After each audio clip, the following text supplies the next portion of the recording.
Bonjour les amis cueilleurs, aujourd'hui je me retrouve avec la consoude officinale, une plante très magique pour soigner les blessures. Je vous explique. La consoude officinale, on va la reconnaître parce qu'elle est très rêche. Elle a des poils appliqués vraiment partout. Et regardez, c'est très rêche, hein, on l'entend bien. Et en plus, on peut en faire des super badges pour être super stylé. Et ça permet de la reconnaître aussi. Elle a des fleurs, des petites fleurs comme ceci, regardez. Hop. Et la consoude, on va l'utiliser pour ses feuilles et pour ses racines.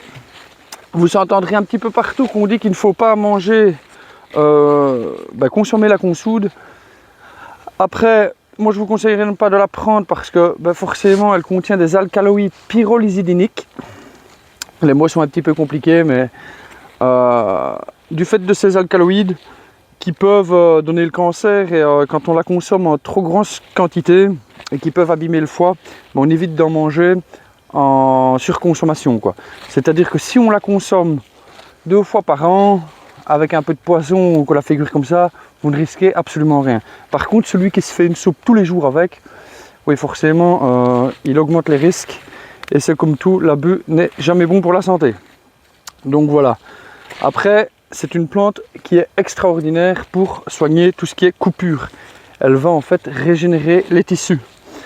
C'est-à-dire que si jamais j'ai une blessure superficielle, attention à ne pas se tromper, superficielle vraiment, la première couche de peau, si on commence à descendre en dessous dans l'épiderme plus profond, on consulte un médecin parce que la consoude fonctionne tellement bien qu'elle va vous refermer le dessus de votre cicatrice, donc votre blessure, mais par contre, elle ne va pas refermer les tissus qui sont en dessous, donc ça peut être très dangereux si en dessous c'est pas guéri, que ça referme le dessus, en dessous, forcément il va y avoir infection et pourriture, donc on consulte un médecin. Mais par contre, pour tout ce qui est petites blessures, égratignures ou vraiment des petits trucs superficiels, on pourra faire au mortier, prendre la plante et l'écraser en mortier et on pourra l'appliquer en cataplasme sur la blessure 2 à 3 fois par jour pour que ça cicatrise le plus vite possible, parce que c'est une plante, comme je vous dis, qui est vraiment magique pour cicatriser et ça marche vraiment du tonnerre.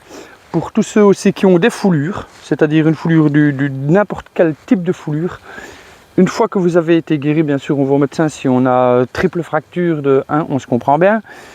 Mais par contre, une fois que vous avez été guéri, vous pouvez aussi l'appliquer en cataplasme sur votre blessure ou en faire des alcoolatures et elle va vous guérir vraiment franchement bien. Donc voilà pour la consoude, c'est une plante qu'on a un peu oubliée, mais voilà des années on la consommait vraiment tous les jours. Donc le truc c'est que, comme je vous ai dit, maintenant on sait qu'elle contient des alcaloïdes pyrrolizidiniques, donc on va éviter, surtout qu'il y en a beaucoup plus dans la racine parce que forcément sa racine s'utilise aussi et il y a beaucoup plus d'alcaloïdes dans sa racine. En fait, tout s'utilise dans la consoude. Mais celui qui veut goûter pourra forcément la goûter, il ne va pas mourir parce qu'il fait cuire une feuille et qu'il la mange. Mais bon, moi je l'utilise plus pour me soigner. Voilà. J'espère que cette vidéo vous aura plu et je vous dis à la prochaine vidéo. Ciao, ciao.